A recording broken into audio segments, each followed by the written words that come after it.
In my experience, we've had a lot of people try to help, and that's great. We want citizen participation. The first part being calling 911, which was actually done by Leo or people that were with Leo, notifying 911. But then the second thing was to going to make sure, is there something that I can do to help? That day I was inside and my dad informed me that our neighbor's house was like having smoke coming out of her window, bedroom window. He approached me, came up to me, hey, you should go check it out. And I was like, all right. In this case, Leo actually tried to rouse people, knocking on the front door, running around the building, knocking on the back door, not just blasting in there. I approached the rear window, I was yelling, like, are you in there? Connie, can you hear me? What's going on?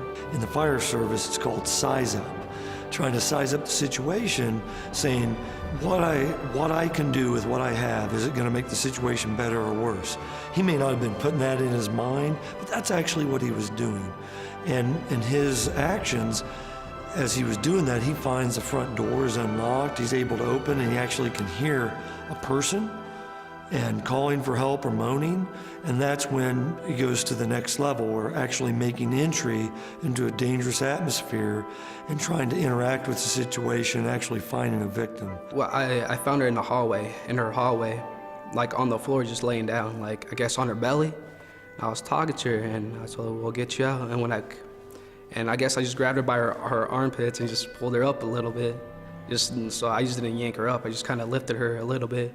Started kind of dragging her across to the light where the sun was shining in, and just by when I got to the doorsteps, they helped me just sit her down onto a bench and get her away from the house. That was the key, is that he didn't act rashly.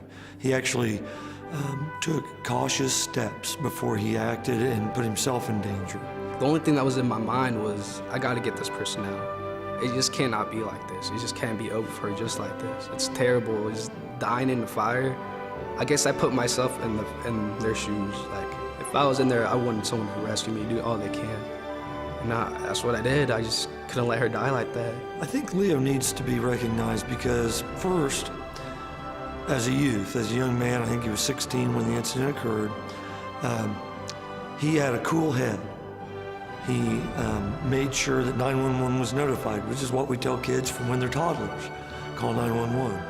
He assessed the situation, and he made a positive impact. I look at myself as just Leo, just an ordinary kid trying to be the best in his life, trying to be an example for his brother.